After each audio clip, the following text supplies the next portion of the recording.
This is a story about Matthew and his wife who moved from Tennessee to California. For years we've been hearing the phrase, "Don't California my Tennessee," or Texas, or Florida, or Arizona, Nevada, or Washington State. The simple truth is California has been losing residents at an unprecedented rate, and people in the receiving states are concerned about the influx of ideas and ideals that are a bit more liberal than what they're used to. In 2022, California gained 475,000 residents, but they lost 817,000 with a net loss of 341,000. The out-migration started in earnest in 2020. These numbers blow away any other state in terms of people leaving. So I was intrigued by an article I saw the other day in a Business Insider. I'll leave a link for you below. About Matthew, a nurse, and his wife, also a registered nurse, who decided moving from East Tennessee to California would be a solid choice for their family. Matthew and his wife saw that California's working class employee policies are much more user-friendly than in Tennessee, at least according to them. Now, they moved back there to California in 2016 and apparently still live there, so this isn't a first blush love affair with the new situation. It's still working for them. What seems to have gotten their attention initially was the paid family leave, the mandatory breaks and lunches, as well as better overtime laws. They say since the move, their work-life balance got a lot better. Matthew and his wife shunned the big city life with a high-dollar price tag. They avoided San Francisco and San Diego and settled in Central California with a lower cost of living and comparable wages. My first thought was, how does East Tennessee compare with Central California in terms of quality of life? I really don't know the answer to that, except to say that East Tennessee is mountainous and beautiful, and Dolly Parton lives there. Here's what really got my attention. He said, and I quote, "Many that leave California to go to the East Coast or corporate-friendly states like Texas or Tennessee," don't know exactly what that means unless you're a business, "don't know any better," Matthew said. "They were born in California. They don't know how good they have it." I would never question someone's thoughts about a particular topic. If that's what he thinks, that's what he thinks. But I have to ask, why then are incredible numbers of people leaving the state that provides such a comfortable way of life? You know, that's got it so good. The phrase nanny state popped into mind. I've got some killer examples of some policies to protect the public according to the state of California, and I'll lay those out in just a minute. But first, I hope you like what you're seeing so far. If you're new here, welcome. If you've been here before, welcome back. If you have questions about Nashville and Williamson County, my contact information is easy to find. Thanks so much. Talk to you soon. Okay, back to the story. To say the least, the move to California went against the trend of the flood of people moving out, as I mentioned earlier. Tennessee's share of moving Californians isn't even in the top 10 compared to other states, but still it's a bunch. Here's what Matthew and his wife found in California. Not everything is more expensive in California. Back in 2016, a Central California home cost about as much as a home in East Tennessee. Things have absolutely changed since then, but he notes, yes, houses cost more per square foot, but they are also much sturdier due to the earthquake standards. I'm going to be honest here, I did laugh when I read this. He said home insurance is cheaper there. I know from my own research that California property taxes can be a lot less. A home in California will only be reassessed when it's sold or has a significant construction upgrade. This means that an owner who stays and makes no improvements can pay the same taxes in that house for years. In Tennessee, reassessments run every few years, though it is county dependent. He says gas is more expensive. He's driving a third of the distance to the work. Now that's probably because there's more hospitals there than in East Tennessee. He says his water bill is less as well. He said he's willing to pay more for dining out as California doesn't have a tipped minimum wage.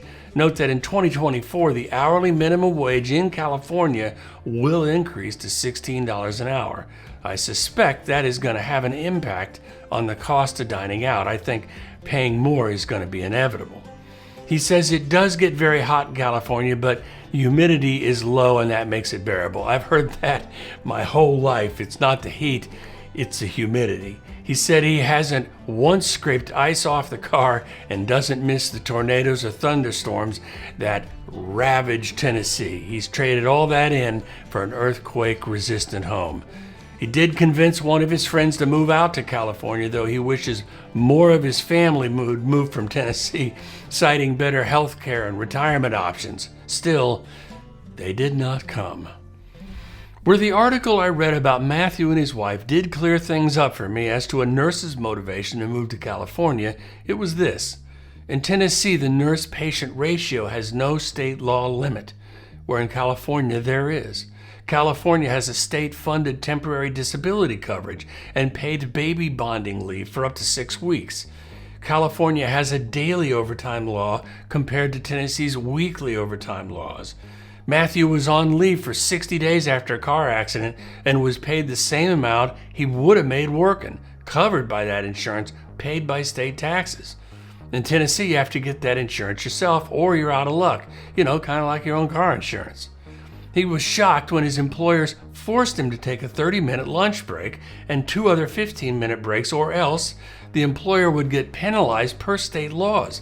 He said one of his friend's offices has an alarm that goes off when it's time for someone to take a break. I just can't imagine that. The article closes with a reprise of the nurse saying, "I genuinely didn't know what getting a break was until I moved to California." This seems to be, for this person, a very important feature of the California lifestyle, getting breaks. Clearly, that is also a feature of a progressive state, one that indeed puts in place laws, rules, and regulations that, though intended for positive goals, I'm sure of that, can cost a fortune to implement, can introduce layers of complexity, already complicated business processes, and drive the cost of business through the roof. At some point, the trade-off becomes questionable, and that is why I believe the number of people moving out of California is remarkable. People are voting with their feet, and by extension, I think, their bank accounts. What they seem to be saying is, I don't want the government finding its way into every nook and cranny of my life. It seems to me a lot of people realize they don't need so much government protection. For most of us, if we don't like our job, we can tell the boss, "This job sucks, I'm leaving." Then the boss makes changes to keep their people. That is absolutely oversimplified, but still, I see it as my responsibility to stand up for myself. I'm also betting most others feel that way too. Here's a few of California's ideas on improving life. A ban on the purchase of gas-powered lawn equipment by 2024. Fines on businesses using prepaid plastic gift cards to minimize plastic impact in landfills. Banning Skittles and all other candy using red dye number 3. There is a potential bacon ban, Prop 12, that has space requirements for how farm animals live before going to market to be butchered.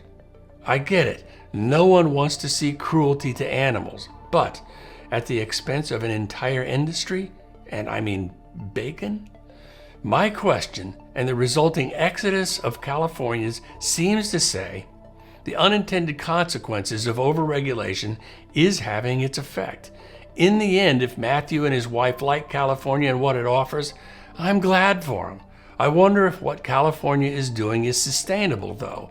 Time will tell, I guess. The bottom line is people move for different reasons.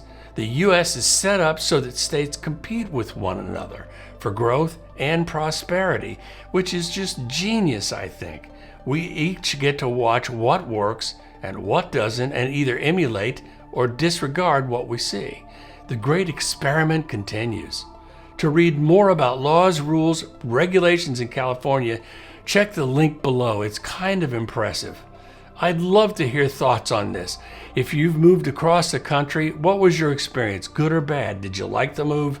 Did you hate the move? If you'd like to be the first to learn about the changing market in the Nashville area and across the country, hit subscribe and tap the bell. See you later. Talk to you soon.